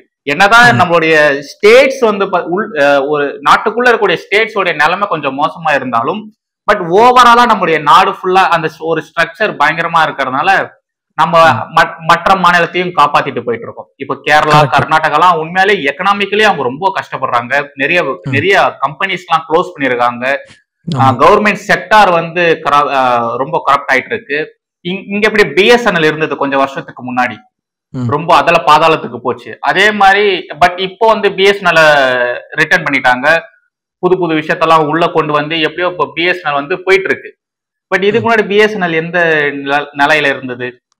ஓவராலா பாக்குறோம். ஆமா, இந்த ஸ்டேட்ஸ் வந்து கொஞ்சம் கஷ்டப்படுற நிலைமையில இருந்தாலும், பட் நம்ம ஒரு கண்ட்ரியா நம்ம ஒரு இந்த ஜிஎஸ்டில கான்ட்ரிபியூட் பண்றதுனால நம்ம கொடுக்கக்கூடிய காசு மற்ற மாநிலத்திலயும் காப்பாத்திட்டு வருது. உண்மை. இவங்க இந்த ஒரு ஸ்ட்ரக்சரை உடைக்கணும் அப்படின்றதுக்காக தான் இவங்க ஜிஎஸ்டி மாதிரியான விஷயத்த வந்து அப்போஸ் பண்றாங்க. சின்ன சின்ன பாலிசிஸ்க்கு அகைன்ஸ்டா பேசுறாங்க. புரட்சி பண்றோம் சொல்லிட்டு என்னென்னத்தையோ பண்ணிட்டு வந்துட்டு இருக்காங்க. ஆமா ஆமா. இப்போ இந்த ஸ்டேட்டுக்குள்ள வந்து இங்க ஒரு சில கிராக்ஸ் இருக்கும்ல, இந்த கிராக்ஸை அப்படியே நாடளவுல வந்து கொண்டு போனோம். அப்படி கொண்டு போயிட்டாங்கன்னா அது வந்து நாடு முழுக்க ஒரு இஷ்யூவா மாறும். இப்போ சிஏ வந்து அப்படிதான் பண்ணாங்க. இவங்க என்ன பண்ணாங்க, ஒரு ஒரு இடத்துல ஒரு கவர்மெண்ட் வந்து ஒரு ப்ரப்போஸ் பண்றாங்க. இவங்க என்ன பண்றாங்க, அதை வந்து நாட்டுல இருக்கிற எல்லா மக்களுக்குமான பிரச்சனைன்ற மாதிரி ஒரு அது ஒரு காமன் இஷ்யூவா மாத்தி விட்டாங்க. ஃபார்மர் ப்ரொடெஸ்டும் அதே மாதிரி தான் பண்ணாங்க. Correct, exactly. அதையும் அப்படிதான் கொண்டு போனாங்க. அந்த கிராக்கை வந்து பெருசுப்படுத்துவாங்க. அந்த கிராக் அப்படியே பார்டர் கிராஸ் பண்ணி across the states, across regions மாதிரி கொண்டு போய் அப்படி பண்ணுவாங்க. இந்த வேலை தான் அப்படியே ஒன்று நடந்துச்சுன்னா அது வந்து நாட்டினுடைய பாதுகாப்புக்கு பெரிய பிரச்சனையாக வந்து முடியும் இல்லையா? அது நடக்கணும் அப்படின்றதான் இந்த மாதிரி ஆண்களுடைய ஆசை. அதனால தான் இவங்க இப்பெல்லாம் வந்து ட்வீட் போடுறது, இந்த மாதிரிலாம் போஸ்ட் போடுறது, அங்கே நடந்துச்சு பார்த்தியா அப்போ இங்கே நடக்கும்னு சொல்லி நம்ம மக்களை வந்து பயமுறுத்தி விடுறது. இப்போ இங்கே இருக்கிற இன்டர்னல் செக்யூரிட்டி, இப்போ இங்கே இருக்கிற இன்டர்னல் ஸ்டெபிலிட்டி இதை பற்றி பேசாமல், பாத்தியா அங்கே பண்ணிட்டாங்க, இங்கே நடந்துருச்சு, இங்கே நடந்துரும்னு சொல்லி அப்போ நம்மளை பயமுறுத்தி நம்மளுடைய அரசாங்கத்தின் மேலே இருக்கிற அந்த ஒரு நம்பிக்கையை வந்து உடைச்சிட்டோன்னா, மக்களுக்கு பயம் வந்துருச்சுன்னா ஆட்டோமேட்டிக்காக அவங்க விழுந்துருவாங்க இல்லையா? அது இவங்களுக்கு வேணும். அதை ஒரு பதட்டமான சிச்சுவேஷனை உருவாக்க எக்ஸாக்ட்லி மக்களை பதட்டப்படுத்துற மாதிரியே பேசிட்டு இருக்கிறது. கரெக்ட். நீங்க இந்த ராணா ஐயப்பனுடைய ட்வீட் ஒன்று சொல்லியிருந்தீங்க இல்லையா? அந்த ட்வீட்டை பாத்தீங்கன்னா நானும் பார்த்தேன். அதுல வந்து பாத்தீங்கன்னா ஒருத்தர் வந்து கமெண்ட் போட்டிருந்தாரு. அதாவது நம்முடைய இந்தியாவுடைய மேப் இருக்கு இல்லையா, முடிஞ்சா நான் அந்த ஒரு இமேஜை ஷோ பண்றேன். அந்த இந்தியாவுடைய அவுட்லெட், இந்தியாவோட மேப் எடுத்துட்டு இந்தியா முழுக்க வந்து காலிஃபிளவர் இருக்கிற மாதிரி, அதாவது ஒரு காலிஃபிளவர் வந்து இந்தியாவுடைய மேப் இருக்கிற மாதிரி ஒருத்தர் வந்து அந்த ஒரு இமேஜ் அதை ஷேர் பண்ணிருந்தீங்க. அந்த போட்டோ, அந்த ஒரு இமேஜை ஷேர் பண்ணிட்டு ஒருத்தர் ஒரு போஸ்ட் ஒன்று போட்டிருந்தாரு. என்னன்னா, இந்தியால இது மாதிரியான ஒரு சிச்சுவேஷன் நடந்தா இங்க இருக்கக்கூடிய அடிப்படைவாதிகள் இந்தியாவை ஒரு அன்ரெஸ்ட் சிச்சுவேஷனுக்குள்ள கொண்டு போனாங்கன்னா, இந்தியாவுடைய அரசாங்கத்திற்கு எதிராக இங்க இருக்கக்கூடிய புரட்சியாளர்கள் ஏதாச்சும் ஒரு புரட்சி பண்ணாங்கன்னா, நாங்களும் இங்க இருக்கோம் இத மாதிரியான ஒரு விஷயம், அதாவது இந்த காலிஃபிளவர் என்ற இஷ்யூ இருக்கு இல்லையா, இந்த ஒரு மொமெண்ட்டை வந்து நாங்க இந்தியா முழுக்க பண்ணுவோம் அப்படின்ற மாதிரி ஒரு விஷயத்த அவர் சொல்லியிருந்தாரு. நிறைய பேருக்கு அது என்ன காலிஃபிளவர், அது என்ன காலிஃபிளவர் இந்த ஃபார்மிங் அப்படின்றதே நிறைய பேருக்கு தெரியாது. உங்களுக்கு தெரியுமா ப்ரோ? அந்த ஒரு விஷயத்தை படிச்சிருக்கீங்களா, கேள்விப்பட்டிருக்கீங்களா? நம்ம தனியாவே இந்த ஒரு எபிசோட பண்ணணும் அந்த ஒரு விஷயத்த பத்தி. பட் நான் உங்களுக்கு சின்னதா ஒரே ஒரு விஷயத்த மட்டும் சொல்றேன். பீகார்னு நினைக்கிறேன், பீகார்ல தான் 1980s அந்த ஒரு டைம்ல பாத்தீங்கன்னா, ஒரே நிமிஷம் நான் அதை மட்டும் எடுத்துக்கிறேன், நேம்ஸ் மட்டும் எனக்கு ஞாபகம் இருக்காது, அது மட்டும் நான் எடுத்துக்கிறேன். ஓகே, அது என்ன விஷயம்னா, பீகார் ப்ரோ, அங்க வந்து ஒரு 20 வருஷத்துக்கு முன்னாடி அங்க ஒரு பெரிய ஒரு கலவரம் ஒண்ணு நடந்தது, ஒரு பெரிய ரியாட் மாதிரி நடந்தது. அது என்ன விஷயம்னா, ஹிந்து இருக்காங்க, ஒரு ஹிந்து ஸ்டூடெண்ட்டை வந்து முஸ்லிம்ஸ் வந்து அடிக்கிறாங்க, அவர் வந்து இறந்து போயிடுறாரு. ஸோ அங்க வந்து ஒரு கம்யூனல் வயலன்ஸை வந்து அவிழ்த்து விடுறாங்க. முஸ்லிம்ஸ்க்கும் இந்துஸ்க்கும் பயங்கரமான ஒரு சண்டை ஒண்ணு நடக்குது. அந்த நேரத்துல ஹிந்துஸ்லாம் இருக்கிறவங்க என்ன பண்றாங்க, ஒரு பெரிய கூட்டமா, ஜென்ரலா இது மாதிரியான விஷயத்த வந்து முஸ்லிம்ஸ் தான் பண்ணுவாங்க, பட் இந்த விஷயத்துல பாத்தீங்கன்னா ஹிந்துஸ் என்ன பண்ணிருக்காங்க, ஒரு பெரிய கூட்டமா அந்த இடத்துக்கு போயிருக்காங்க. போயிட்டு அங்க வந்து ஒரு 116 முஸ்லிம்ஸ் வந்து கொன்னுடுறாங்க, அடிச்சு கொன்னுடுறாங்க. இவங்க கையில இந்த சாதாரணமா இந்த கம்பு கட்டை, இந்த விவசாயம் தான், அங்க இருக்கிறவங்க எல்லாம் எல்லாருமே விவசாயிகள் தான், அந்த விவசாயத்துக்கு யூஸ் பண்ணக்கூடிய பொருட்களை வச்சு அடிச்சு அவங்கள கொன்னுடுறாங்க. ஒரே நைட்ல என்ன பண்றாங்க, அந்த மொத்த டெட் பாடியுமே புதைச்சிடுறாங்க அந்த ஏரியால, அந்த ஃபார்மிங் ஏரியால வந்து ஃபுல்லா புதைச்சிடுறாங்க. புதைச்சிட்டு அங்க வந்து இந்த காலிஃபிளவரை வந்து நட்டு வச்சிடுறாங்க.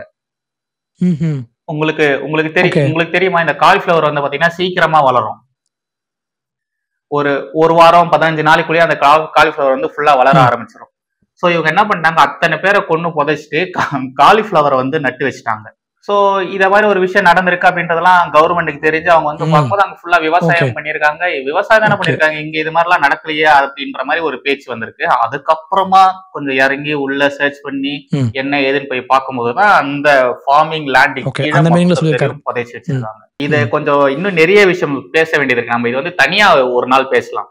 அதாவது இவர் என்ன சொல்ல வர்றாருன்னா, இந்த ஒரு போட்டோவை ஷேர் பண்ணி இந்தியாவுக்கு அகேன்ஸ்டாவோ எங்களுடைய தேசத்தை சீரழிக்கிறதுக்கு யாராச்சும் இத மாதிரி ஏதாச்சும் ட்ரை பண்ணாங்கன்னா, நாங்க வந்து பீகார்ல பண்ண மாதிரியே நாங்க இந்தியா முழுக்க பண்ணுவோம் அப்படின்ற மாதிரி. அதாவது கவர்மெண்ட் ஆக்ஷன் எடுக்கணும்ன்றதெல்லாம் ஒண்ணும் இல்ல, இத மாதிரி ஆன்டி நேஷனலிஸ்டா இருக்கிறவங்களுக்கு இந்த மக்களே வந்து பாடத்தை புகட்டுவாங்க, நாங்களே களத்துல இறங்கி உங்களை வந்து வச்சு செஞ்சிருவோம் அப்படின்ற மாதிரி தொடர்ந்து ஓகே கமெண்ட்ஸ் நிறைய பேர் சொல்லிட்டு 80ஸ்ல வந்துட்டு இருக்காங்க. நிறைய பேருக்கு அதுவும் முக்கியமா இந்த சவுத்ல தமிழ்நாட்டுல இருக்கிறவங்களுக்கு வந்து இந்த விஷயம்லாம் தெரியாது.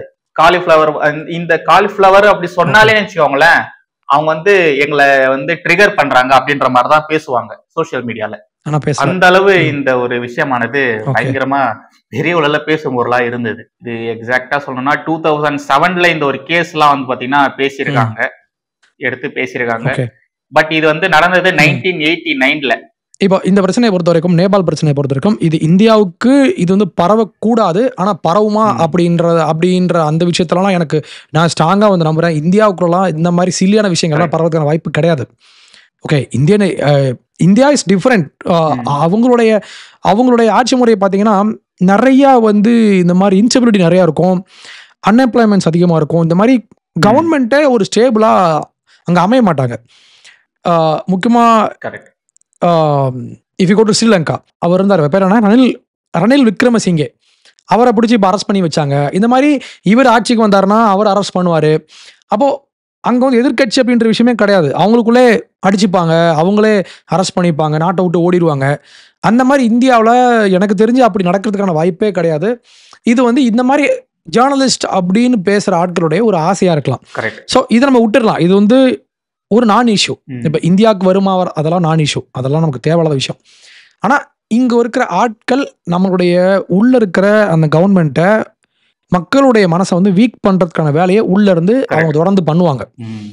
அப்போ நம்ம என்ன பண்ணணும், இன்னுமே அலர்ட்டாக இருக்கணும். கவர்மெண்ட் முக்கியமாக என்ன பண்ணணும், இந்த மாதிரி நாட்டினுடைய உள்நாட்டு பாதுகாப்புக்கு எதிரான ஆட்கள் இருப்பாங்கல்ல, இதுக்கு எதிராக பேசுகிறவங்கள கண்டிப்பாக கவர்மெண்ட் வந்து ஆக்ஷன் எடுக்கணும். ம். ஏன்னா இது உள்நாட்டு பாதுகாப்பு வந்து வீக் பண்ணுற ஒரு விஷயம். இது நாட்டுக்கு நல்லதான இது நாட்டுக்கு ஒரு நல்ல விஷயம் கிடையாது. ஓகே. அதனால அரசாங்கம் இதை கொஞ்சம் இன்னுமே கொஞ்சம் கேர்ஃபுல்லாக அப்ரோச் பண்ணணுன்றதான் என்னுடைய ஓகே. பார்வை. இன்னொரு பாயிண்ட் ஒன்னு கேட்கணும் ப்ரோ, உங்ககிட்ட தான் கேள்வியா ம் கேட்கணும். அது ம் என்னன்னா, இப்போ ம் இப்போ பங்களாதேஷ்ல நடந்த விஷயமாகட்டும் சரி, பாகிஸ்தான்ல நடந்த விஷயமாகட்டும் சரி, ஆப்கானிஸ்தான்ல நடந்ததாகட்டும் சரி, இங்கெல்லாம் பாத்தீங்கன்னா சாரி, அமெரிக்காவுடைய தலையீடுல இருக்கு. சிஏஏ வந்து டீப் ஸ்டேட் பாலிடிக்ஸ் பண்றாங்க, நிறைய பேருக்கு ம் ஃபண்டிங் போகுது. எலான் மஸ்க் கூட ஸ்டார்டிங்ல சொல்லியிருந்தார் இல்லையா, ட்ரம்ப் வின் பண்ண ம் அந்த ஒரு டைம்ல, அந்த ஒரு ஒன் வீக் 2 வீக்ஸ் அந்த டைம்ல பாத்தீங்கன்னா, இந்தியாவை சுத்தி இருக்கக்கூடிய நாடுகளுக்கு இந்தியாவை வந்து ஒரு டிஸ்மேண்டில் பண்ணணும் அப்படின்றதுக்காக ஏகப்பட்ட ஃபண்டு போயிருக்கு. டீப் ஸ்டேட்டுக்கு ம் இங்கிருந்து ஃபண்ட் எல்லாம் போயிருக்கு அப்படின்ற மாதிரியான விஷயத்த எலான் மஸ்க் எடுத்து சொல்லியிருந்தாரு. இப்போ கரெக்ட். இந்த ஒரு ம் நேபாளம்ல நடந்த ஒரு விஷயத்துக்கும் இத மாதிரி அமெரிக்காவுடைய தலையீடு இருக்குமா அப்படின்ற ஒரு கொஸ்டின் இருக்கு. Yes brother. இப்போ டீப் ஸ்டேட் அப்படின்ற விஷயம் இவங்களுக்குள்ள இருக்காங்களா அப்படின்னா எனக்கு கொஞ்சம் டவுட் இருக்கு. ஏன்னா இப்போ அந்த பார்லிமெண்ட் அட்டாக்ஸ் எல்லாம் பார்த்தீங்கன்னா, ம். கன் எடுத்துட்டு ஒரு பெரிய மாபு, பெரிய பெரிய கிரேனேட்ஸு, பெரிய பெரிய கன்னெல்லாம் அவங்க எடுத்துட்டு உள்ள போறாங்க. ம். ஒரு நாட்டினுடைய பார்லிமெண்ட்டுக்குள்ள போய் தீ வைக்கணும்னா அவ்வளோ ஈஸி கிடையாதுல்ல. ஓகே. இவங்க அவ்வளோ கேஷுவலா உள்ள போறாங்க. அதுவும் அது ஒரு கோஆர்டினேட்டடா பண்றாங்க. ம். அதை பிளான் பண்ணி எங்க வரணும், யார் வரணும், அந்த வீடியோஸ்லாம் பாருங்க. ம். பயங்கர பிளானிங்கோட உள்ள போயிருப்பாங்க. அதையும் தாண்டி அதுக்கு முன்னால இருந்தே ரொம்ப நாளா வந்து ஒரு சில ட்வீட்ஸ்லாம் நீங்க பாத்தீங்கன்னா, கவர்மெண்ட்டை கவுக்கணும், ம். கவர்மெண்ட்டை தூக்கி போடணும், அந்த அந்த சின்ன மாதிரி சின்ன ஒரு சில பசங்க வார்த்தைகள்லாம் பேசியிருப்பாங்க ப்ரோ. ஓப்பனாவே அவங்க பேசியிருக்காங்க. சின்ன சின்ன பசங்க வந்து ஆ பேசியிருக்காங்க. ஸ்கூல் பசங்க, கரெக்ட். காலேஜ் ஆமா பசங்க. ஆமா. அதனால டீப் ஸ்டேட் பாலிடிக்ஸ் இது உள்ள இருக்கவே இருக்காதுன்னு நான் சொல்ல மாட்டேன். அவங்க வந்து ஃபன் பண்ணியிருக்கலாம். ஏன்னா ஒரு ஒரு கவர்மெண்ட்டை வந்து வீக் பண்ணணும் அப்படின்னா, யூஷுவலா இந்த மாதிரி சிஏஏ அவங்களாம் வந்து எப்படி ஆப்ரேட் ஆவாங்கன்னா, உள்ள இருக்கிற ஆட்களே வந்து தூண்டி விடுவாங்க. இது எப்போ நடந்துச்சுன்னா, இங்க வியட்நாம் வார் நடந்துச்சுல, ம். வியட்நாம் வார் நடந்தப்போ நார்த் வியட்நாம், சவுத் வியட்நாம் அப்படின்ற மாதிரி 2ஆ பிரிஞ்சு அவங்களுக்குள்ளே அடிச்சுக்கிட்டாங்க. அப்போ இதுல வந்து ஓகே. ஒரு கவர்மெண்ட் வந்து கம்யூனிஸ்ட் கவர்மெண்ட், ஒன்னு வந்து யுஎஸ்ஆல பேக் பண்ணப்பட்ட ஒரு கவர்மெண்ட். அப்ப இவங்க என்ன பண்ணாங்க, அவங்களுக்கு ஆதரவான ஒரு ஆளை கொண்டு அங்க வச்சாங்க. எதுக்குன்னா ம். கம்யூனிஸ்ட வியட்நாம போய் அடிக்கணும் அப்படின்னு சொல்லி அவங்களே ஓகே. ஏற்படுத்தின விஷயம் இது. அதுக்கு வந்து ட்ரூப்ஸ் அனுப்பிச்சாங்க. இந்த ஓகே. மாதிரி ஒரு ஆட்சியை கவுக்கணும்னா அவங்க டைரக்டா ட்ரூப்ஸே அனுப்பிலாம் பண்ணாங்க. இது நடந்திருக்கு. ஆனா இது வந்து இந்த 1970ஸ்ல. ஆப்கானிஸ்தான்ல, ஈரான்ல எல்லாம் பண்ணாங்களா அது மாதிரி? அதே மாதிரி தான். அதே மாதிரி. அப்போ ஓகே. ஒரு கவர்மெண்ட்டை கவுக்கணும்னா உள்ளுக்குள்ள போயிட்டு அந்த கவர்மெண்ட்டுக்கு எதிரான ஆட்களை தூண்டி விட்டு அதுக்கு ட்ரூப்ஸ் அனுப்பிச்சு அப்படிலாம் பண்ணியிருக்காங்க. ஆனா இந்த விஷயம் வந்து உள்நாட்டில் தான் 100% நடந்திருக்கு அப்படின்னாலும் டீப் ஸ்டேட்டுடைய இன்வால்வ்மெண்ட் ம். இருக்கிறதுக்கான வாய்ப்பு இருக்கு. நான் இன்னும் மறுக்க மாட்டேன். ஆனா இன்னும் நமக்கு வந்து எவிடன்ஸ் இல்லை. அது உண்மை. நமக்கு இன்னும் அவங்க தான் பண்ணாங்களான்னு நமக்கு தெரியாது. ஆனா அங்க இருக்கிற அந்த அந்த ஆக்ஷன்ஸ், அவங்க பார்லிமெண்ட் உள்ள போய் தீ வைக்கிறது, பிரைம் மினிஸ்டருடைய வீட்டை போயிட்டு தீ வச்சு கொளுத்துறது, இந்த மாதிரி விஷயங்கள்லாம் பாக்குறப்போ உள்ள ஏதோ வேலை பண்ணிருக்காங்களோன்ற மாதிரி எனக்கு தோணுது. வாய்ப்புகள் இருக்கலாம். ஏன்னா இதே மாதிரிதான் பங்களாதேஷ்ல நடந்தது. எக்ஸாக்ட்டா இதே மாதிரிதான் சேம் டெம்ப்ளேட். ஸ்ரீலங்காலயும் ஆமா சேம் இதே மாதிரிதான் ஜனாதிபதி அவங்க வீட்டுல போயிட்டு அடிக்கிறது, அவங்கள வந்து நாட்டை விட்டு துரத்துறது, அவங்களுடைய வீட்டை சூறையாடுறது. கொழும்புலயும் நடந்தது, டாக்காலையும் நடந்தது, இப்ப நேபாளையும் நடந்திருக்கு. ஆப்கானிஸ்தான்ல நடந்ததெல்லாம் நம்ம பார்த்தோம். அந்த தாலிபான் தீவிரவாதிகள் விளையாடுறது, இந்த பார்க்ல எல்லாம் போயிட்டு விளையாடிட்டு வந்தது, அந்த அவங்க வீட்டுல போயிட்டு டிவில உட்கார்றது, டிவிய போட்டு சோஃபால உட்கார்ந்து படுக்கிறது, இதெல்லாம் நம்ம பார்த்துட்டு தான் இருக்கோம். இப்ப இந்த ஷேக் ஹசீனா அவங்க இருந்தாங்கல்ல பங்களாதேஷ்ல, அவங்க நாட்டை விட்டு ஓடி போயிட்டாங்க. அப்போ இது நம்ம நாட்டுக்குள்ளதான் வந்தாங்க. ஆமா, இதுல ஒரு பேட்டர்ன் இருக்குத, நீங்க சொன்ன மாதிரி தான் ஒரு பேட்டர்ன் இருக்கு. இங்க வராங்க, அந்த அந்த கேபிட்டல் தான் ஃபர்ஸ்ட் கேப்சர் பண்றாங்க, அவங்க நாட்டை விட்டு விரட்டுறாங்க. இப்போ நியூ கவர்மெண்ட் ஃபார்ம் ஆகுறதும் அவ்வளோ ஈஸி கிடையாது. இப்போ பங்களாதேஷ் பார்த்தீங்கன்னா நியூவா வந்து ஃபார்ம் ஆயிருக்காங்க. ஆனால் அந்த ஃபர்ஸ்ட் இருந்த அந்த ஒரு ஸ்டெபிலிட்டி இன்னும் வரல. இன்னுமே அவங்க அப்படிதான் போயிட்டு இருக்காங்க. இதே மாதிரிதான் 4 நாடுகளும் எகனாமியே கொலாப்ஸ் ஆயிடுச்சு. ஆமா, அது உண்மை. அப்போ இதை பார்க்குறப்போ இதுக்கு பின்னால்தான் வேலை இருக்கோ அப்படின்னு எனக்கு தோணுது. ஆனா அதற்கான எவிடன்ஸ் இல்லாதனால நம்ம எதுவும் ஷுவர் நம்ம சொல்ல முடியாது. ஆக்சுவலா பங்களாதேஷ்ல நடந்த விஷயத்துக்கும் பாத்தீங்கன்னா இதேதான் சொன்னாங்க. பட் இப்போ வரைக்கும் அந்த டீப் ஸ்டேட் அப்படின்ற ஒரு விஷயம் வந்து எல்லாருமே ஒரு கான்ஸ்பிரசி மாதிரி தான் இருந்தது. பட் எப்போ எலான் மஸ்க் வந்து இவ்வளவு ஃபண்டிங் இங்க போயிருக்கு அப்படின்ற மாதிரியான விஷயத்தெல்லாம் ஒரு நிறைய ஆதாரத்தோட எடுத்து போட்டார் இல்லையா, அதுக்கப்புறமா தான் இந்த டீப் ஸ்டேட் பாலிடிக்ஸ் பத்தி எல்லாருமே பேச ஆரம்பிச்சாங்க. சோ இதுக்கு முன்னாடி இருந்தார்ல, அவர் பேர் என்னது, ட்ரம்ப்புக்கு முன்னாடி ஒருத்தர் இருந்தாரு, பைடன் வந்து இந்த மாதிரி விஷயம்லாம் பண்ணியிருக்காரு. நிறைய நாட்டை வந்து அவர் உள்நாட்டு கலவரம் ஏற்படுத்தி அப்புறமா அவங்களுக்கு தேவையான ஒரு கவர்மெண்ட் அவங்க கொண்டு வந்திருக்காங்க அப்படின்றத கண்டினியூஸா சொல்லிட்டே தான் இருக்காங்க. இப்ப நேபாள் வந்ததுக்கு அப்புறமா நேபாள்ல நடக்கக்கூடிய விஷயத்துக்கும் அமெரிக்கா தான் இருக்கு அப்படின்ற மாதிரி சொல்றாங்க. அதுக்கான ரீசன் வந்து நேபாள் வந்து சைனாவுடைய கண்ட்ரோல்ல இருக்கு, சைனாக்கு ஃபேவரா போறாங்க. சோ வந்து நம்ம ஏசியாவை வந்து நம்மளுடைய கண்ட்ரோல்ல வச்சுக்கணும் அப்படின்றதுக்காக சைனாக்கு உடைசல் தர மாதிரி நேபாள் இது மாதிரியான ஒரு விஷயத்த பண்ணிருக்காங்க. சைனாக்கு சப்போர்ட் பண்ணக்கூடிய கண்ட்ரிகளை இவங்க இப்படிதான் அடிக்கிறாங்க, அவங்க அந்த நாட்டையே வந்து ஒரு கொலாப்ஸ் பண்றாங்க அப்படின்ற மாதிரி இவங்க பேசுறாங்க. ஓகே, அந்த क्वेश्चन கரெக்ட் தான். நீங்க சொன்ன மாதிரி அந்த ஒரு ப்ரூஃப் அப்படின்ற மாதிரி எதுவும் இல்ல. பட் அதுக்கான ஃபண்டிங் போயிருக்குன்றது மட்டும் தான் சொல்றாங்க. ஆமா, ஃபண்டிங் போயிருக்கு. ஆனா இப்போ நான் அப்படி பார்த்தா எனக்கு இப்போ இன்னொரு விஷயம் தோணுது. என்னன்னா, இப்போ நேபாளுடைய ஜிடிபி எவ்வளோ? நேபாளுடைய ஜிடிபி வந்து சைனா கூட சேர்ந்து அது வந்து அமெரிக்கன் எக்கானமிக்கு ஒரு த்ரெட்டா மாறுறது இல்ல, அவங்க சைனா கூட சேர்ந்து அவங்க ஒரு சூப்பர் பவரா மாற போறாங்கன்னா அப்படி ஒண்ணும் இருக்கிற மாதிரி எனக்கு தெரியலையே. அதாவது நான் எகனாமிக்கல் ஆஸ்பெக்ட்ல ஏசியாவை இவங்க கண்ட்ரோல்ல இருக்கு, இவங்க வந்து ஏசியாவை கண்ட்ரோல்ல வச்சுக்கணும் அப்படின்றதுக்கு. ரைட் அந்த ஆங்கிள் பார்த்தா ஓகே. ஆனா இப்போ எக்கானமின்னு பாத்தீங்கன்னா அந்த அளவுக்கு இவங்க ஜிடிபி எல்லாம் பெரிய கான்ட்ரிபியூஷன்லாம் கிடையாது. ஏன்னா அவங்களே அன்எம்ப்ளாய்மெண்ட்ல கடந்து சாகுறாங்க அந்த மக்கள். அப்படி பாக்குறப்போ சைனா வந்து இந்த மாதிரி விஷயங்கள் பண்றாங்கன்றது உண்மை. இப்ப சைனா வந்து வீக் பண்ற வேலைய இவர் ட்ரம்ப் பண்ணுவாரு. ஏன்னா மோடி, புட்டின், சைனா 3 பேர் இப்போ ஒண்ணு சேர்ந்துட்டாங்க இல்லையா, இது அவங்களுக்கு பெரிய ஒரு த்ரெட்டா மாறும். அதனால இவங்க வீக் பண்ற வேலையை பண்ணுவாங்க. ஆனா இதுக்கு அவங்க காரணமா அப்படின்னா நம்ம வந்து வெயிட் பண்ணி தான் பார்க்கணும். கரெக்ட். இது வந்து இந்த நீங்க சொன்ன மாதிரி இந்த ஜிடிபி பாத்தீங்கன்னா பெர் கேபிட்டா அவங்க வந்து $1,200. பரவாயில்ல, மற்ற நாடுகளை கம்பேர் பண்ணும்போது நேபாள் அதிகமாவே இருக்கு. பாலஸ்தீன்லாம் கம்பேர் பண்ணும்போது இவங்க அதிகமாவே இருக்காங்க. பாலஸ்தீன்லாம் 100% அவங்க வந்து வெளியே இருந்து ஃபண்ட் பண்றது தானே. அங்க என்ன சோர்ஸ் இருக்கு? ஒரு சோர்ஸ் கிடையாது. அதான் ப்ரோ, அவங்களுக்கு சொந்தமா கரன்சியே இல்லையே ப்ரோ பாலஸ்தீனுக்கு. ஆமா, அவனே பிச்சை எடுத்துக்கிட்டு இருக்கான் வெளியே. அமெரிக்காவோட டாலர் தானே, அமெரிக்கன் டாலர் தானே வச்சிருக்காங்க. ஆமா, அவங்க ட்ரேட் பண்றதே அப்படிதான் பண்ணிட்டு இருக்காங்க. ஏன்னா அவங்களுக்கு 90% வந்து வெளியே இருந்தா ஃபண்டிங் வந்துட்டு இருக்கு எல்லாமே. அது பல வருஷமா, அதாவது ஹமாஸ் ஆட்சிக்கு வந்த காலத்துல இருந்து 2007ல இருந்து அப்படிதான் போயிட்டு இருக்கு. அவங்களுக்கு எந்த ஒரு எக்கனாமியே கிடையாது. ப்ரோ பின்ன எப்படி ப்ரோ அவங்க வந்து இன்ஃப்ராலாம் பாத்தீங்கன்னா பயங்கரமா இருக்கு. அதாவது பிஃபோர் இஸ்ரேல் அட்டாக்கு முன்னாடி பாத்தீங்கன்னா நிறைய பயங்கர அந்த வீடியோஸ் எல்லாம் பார்க்கும்போது நல்லா இருக்கும். நிறைய பெரிய பெரிய ரோடு. நம்ம இப்போ அந்த 90s எல்லாம் பாத்தீங்கன்னா நம்ம 2 பேரும் 90s கிட்ட தான். சோ நம்ம வீட்டுல எல்லாம் அப்பெல்லாம் இந்த சீனரி எல்லாம் வீட்டுல ஒட்டுவாங்க தெரியுமா, பெரிய கப்பல் குதிரை ஓடி வர்றது, இல்லைன்னா அந்த ஃபாரின்ல இருக்கக்கூடிய அந்த பில்டிங்ஸ், அந்த லே அவுட்ஸ் எல்லாம், அந்த பிரிட்ஜஸ் எல்லாம் வந்து சீனரியா ஒட்டுவாங்க. அத மாதிரி இருக்கு ப்ரோ இந்த பாலஸ்தீன். கரெக்ட். அது எப்படி அந்த அளவு இது பண்ணுவாங்க? அதான் அது எப்படின்னா 93ல வந்து ஆஸ்லோ அக்கார்ட்ஸ் அப்படின்ற மாதிரி ஒரு ஒப்பந்தம் ஒன்று போட்டாங்க. அந்த ஒப்பந்தத்தின் படி என்னன்னா, அதில் ஒப்பந்தத்தில் ஒரு கிளாஸ் என்னன்னா, ஃபாரின் ஃபண்ட்ஸ் வந்து நீங்கள் வந்து உள்ள வந்து சேனல் பண்ணலாம் அப்படின்ற மாதிரி ஒரு அக்ரிமெண்ட். அதில் பார்த்தீங்கன்னா 93லேருந்து 2020 வரைக்கும் ஆனால் அந்த ஒரு 27 இயர்ஸில் $40 பில்லியன் அமௌண்ட் வந்து உள்ள வந்திருக்கு பாலஸ்தீனுக்குள்ள. $40 பில்லியன். அப்ப இந்திய மதிப்படி 3.34 lakhs crores. அப்ப அது எவ்வளவு பெரிய அமௌண்ட் பாருங்க. அந்த அமௌண்ட் வச்சு நான் கூட ஒரு போஸ்ட் போட்டிருந்தேன் இப்போ 2 days முன்னால.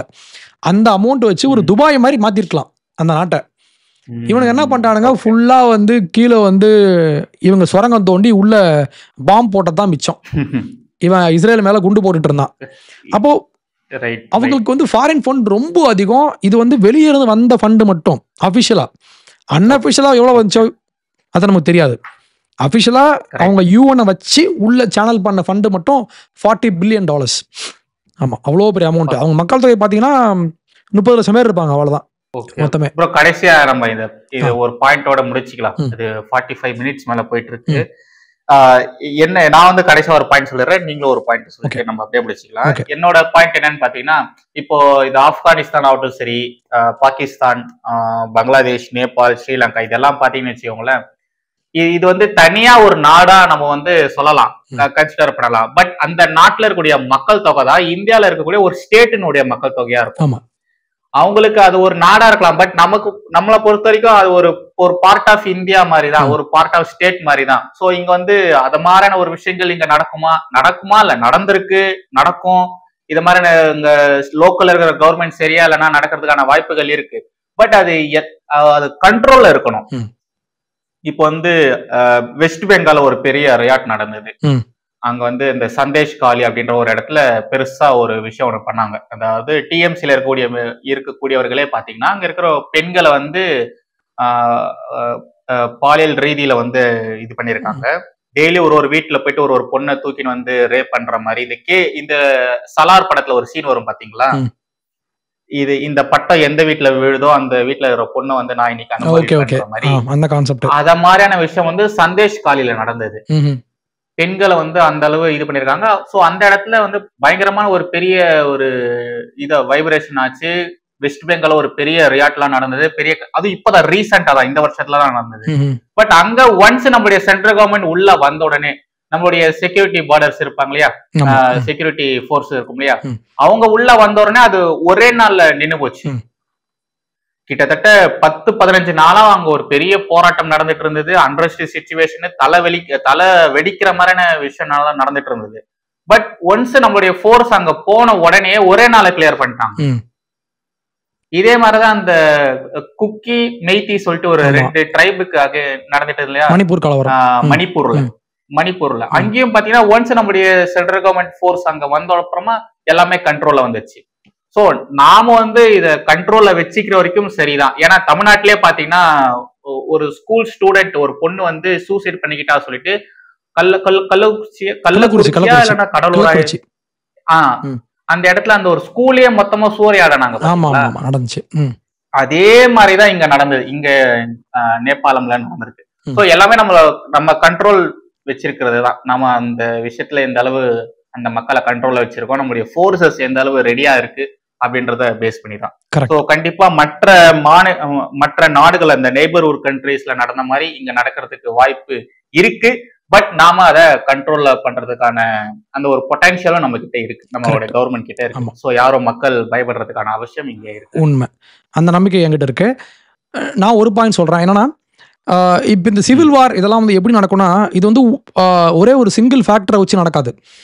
நிறைய விஷயங்கள் சேர்ந்து ஒரு பாயிண்ட்ல வந்து அப்படியே வெடிக்கும். இப்போ இந்த இஷ்யூ பார்த்தீங்கன்னா இவங்களுக்கு வந்து அன்எம்ப்ளாய்மெண்ட், நெப்போட்டிசம், இந்த மாதிரி விஷயங்கள் ரொம்ப நாளா உள்ள ஓடிக்கிட்டே இருந்திருக்கு. இதை பத்தி மக்கள் பேசியிருக்காங்க. மக்கள் பேச பேச பேச பேச இவங்க அந்த பிரச்சனையை சால்வ் பண்றதை விட்டுட்டு இவங்க வந்து மக்களை ஒடுக்க ஆரம்பிச்சிருக்காங்க. இது வந்து ரொம்ப ஒரு தப்பான விஷயம். எப்பவுமே ஒரு பீப்புள் கிட்ட இருந்து ஒரு வாய்ஸ் வருதுன்னா அது வேலிட் பாயிண்டான்னு பார்க்கணும், பார்த்துட்டு அதை ரிசால்வ் பண்ற வேலையை பண்ணணும். ஆனா இந்த மாதிரி இந்த மல்டிபிள் ஃபேக்டர்ஸ் ஒன்றும் கூடி வரும்போது ஒரு பாயிண்ட்ல அப்படியே வெடிக்கும். அதான் இப்போ நடந்திருக்கு. அப்போ ஆரம்பத்திலேயே ஒரு பிரச்சனை வந்து வெடிக்குது, ஒரு இஷ்யூ வந்து ரொம்ப சீரியஸா போகுதுன்னா அந்த பிரச்சனையை தூண்டுறது யாரு, ஏன் பண்றாங்க, அதனுடைய பேக்ரவுண்ட் என்ன, இந்த பிரச்சனையை வந்து முன்னால கொண்டு வந்து அதில் ப்ராட்டஸ்ட் பண்றது யாரு, இவங்களை வந்து கவர்மெண்ட் அடையாளம் கண்டுபிடிச்சு இவங்க ஃபர்ஸ்டே பிரச்சனையை சால்வ் பண்ணாங்கன்னா அந்த பிரச்சனை வராது. ஓகே, இப்போ நேபாளில் நடந்த பிரச்சனை அதான் ரொம்ப நாளாக போயிட்டு இருக்கு. பட் டோட்டல் கவர்மெண்ட்டுமே ஒரு கரப்ட் ஆகி அவங்க கவர்மெண்ட்ல இருக்கிற ஒவ்வொரு லெவல்லையும் இப்போ பார்த்தீங்கன்னா மினிஸ்டர், எக்ஸ் பிரைம் மினிஸ்டர்லாம் இப்போ அடிக்கிறாங்க. ஏன் அடிக்கிறாங்க? பிரைம் மினிஸ்டர் இப்போ இருக்கிற அடிச்சா ஓகே, ஆட்சியிலே இல்லை அவரை விட போய் தீ வைக்கிறாங்க. அப்போ என்னன்னா இவங்க ஆட்சி பண்றவங்க எல்லாருக்குள்ளேயும் ஒரு அக்ரிமெண்ட், அவங்களுக்குள்ள ஒரு அண்டர்ஸ்டாண்டிங் வச்சு இவங்க மக்களை வந்து கொள்ளையடிச்சிருக்காங்கன்றதான் உண்மை. அதனாலதான் இப்ப மக்கள் மொத்த பேரும் சேர்ந்து கோமா வெடிக்கிறதுக்கு அதான் காரணம். அப்போ ஒரு சிவில் வார்ன்றது நிறைய ஃபேக்டர்ஸ் அது வந்து சேர்ந்தது. அந்த ஃபேக்டர்ஸ் எல்லாம் சேர்ந்து வரும்போது பிரச்சனை வரும். அப்படி பாத்தீங்கன்னா நேபாளில் வந்து பிரச்சனை வரக்கூடிய சிச்சுவேஷன் இருந்திருக்கு, அதான் வந்துருச்சு. அடுத்து என்ன ஆகுது, நம்ம அதை வந்து அவங்க யூஸ் பண்ணிக்கிட்டாங்க. கரெக்ட், அதனுடைய கிளைமேக்ஸா இப்ப நேற்று நடந்த விஷயம்.